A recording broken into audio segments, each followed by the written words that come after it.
Welcome to our discussion on engineering careers, focusing on electrical and control systems.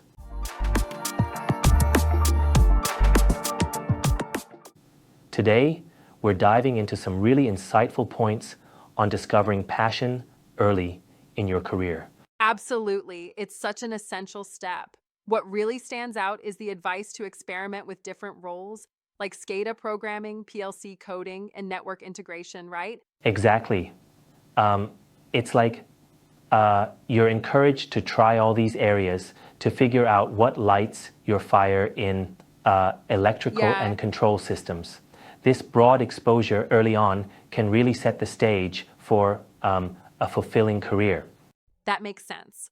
And once you've found that area you're passionate about, the advice is to really go deep, taking a decade or so to become a subject matter expert. Right? It's like you need to think of your early career as an exploration phase. And then when you find your niche, you commit, like really commit for at least 10 years to master it. It's not just about technical expertise, but also about setting up a strong leadership path later on.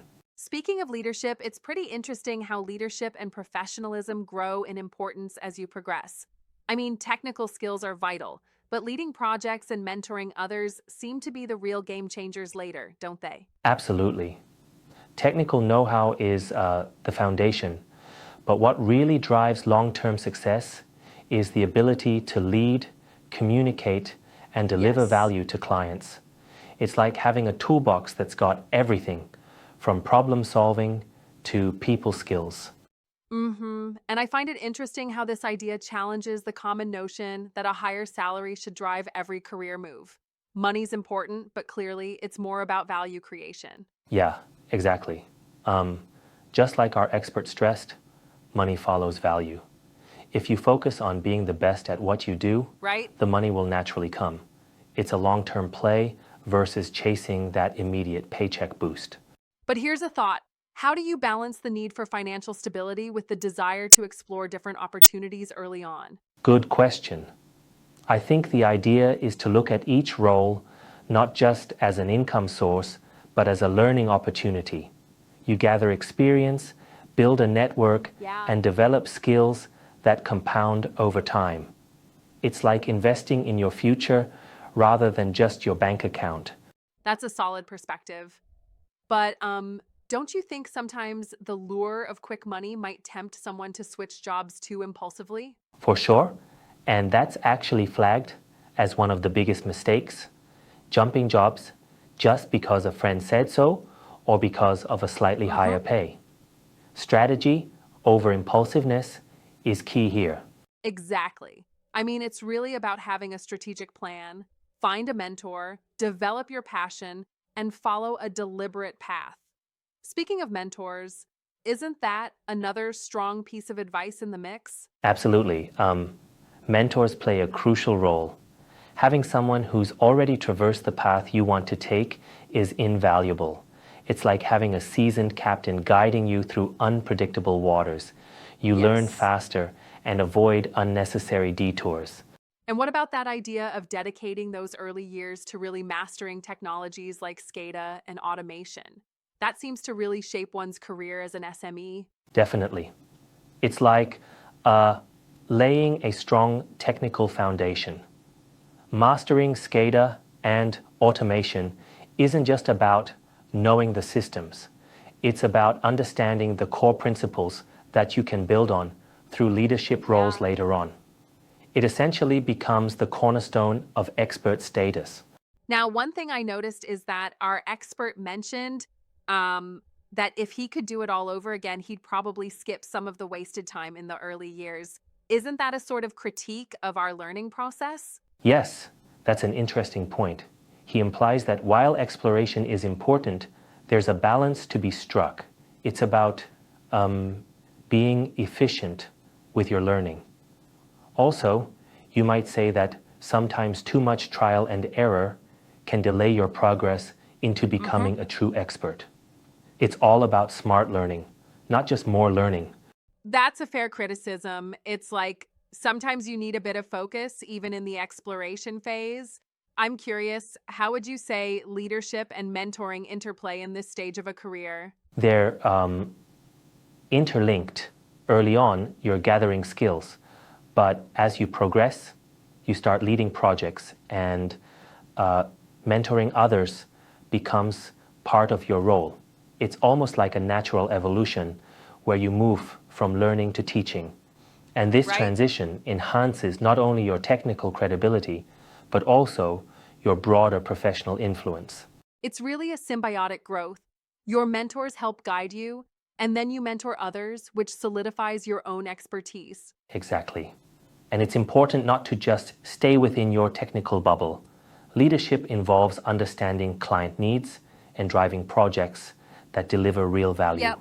It requires a lot of soft skills and a proactive mindset. On that note, I find the analogy he used, a bit like Warren Buffett's statement, really curious. You know, about discovering who's been swimming naked when the tide goes out.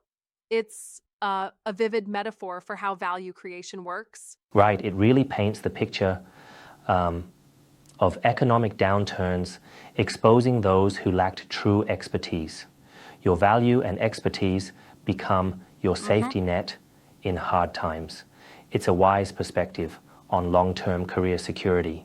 And that sums up a major theme, focusing on learning and growing your capabilities rather than obsessing over short-term financial gains. Absolutely. Money is a consequence, a natural outcome of creating value rather than the primary Yeah. goal. In the long run, your passion, skills, and leadership drive not only personal growth, but also financial stability. And it's interesting how all these points tie back to a holistic career strategy. It's not just about doing the job, but also about how you evolve into a leader who can mentor the next generation. Spot on. It's like a cycle. Begin with exploration, transition into deep expertise, then evolve your leadership abilities. This well-rounded approach ultimately propels your career forward in a sustainable way. It ensures you're always adding value. I also wonder, though, if this focus on long-term mastery might sometimes discourage engineers who are eager for quick wins. What do you think about that? That's a good point. There's always the allure of quick wins, but in reality, the depth of expertise and consistent learning really pays off over time. Quick wins might give you a buzz, but they rarely build the robust foundation required for leadership and innovation. Yes, it really is a trade-off, immediate gratification versus long-lasting career impact. And I suppose that's where mentor guidance becomes even more critical to help you see the bigger picture. Exactly. Mentors help you focus on the long-term strategy, ensuring you're not swayed by fleeting opportunities that don't align with your career vision. Absolutely. They guide you to make moves that build towards expertise and leadership. It sounds like an intentional journey from being a learner to an industry leader, with every step measured out for sustained growth. Yes, indeed. The strategy is about being intentional in every step, finding what excites you, going deep into it, and then using that foundation to drive leadership and mentoring. That's what Yeah. makes all the difference in these engineering careers. And to bring it all together, focus on passion, avoid impulsive moves, invest in deep learning, and cultivate leadership skills. It's a blueprint for a successful career path. Exactly, it's a comprehensive roadmap. Not only does it ensure technical proficiency, but it also prepares you to be a guide for others, ultimately creating more value both for you and your organization. The ripple effects Yep. are profound. This perspective really resonates, especially in such a rapidly evolving field like electrical and control systems engineering.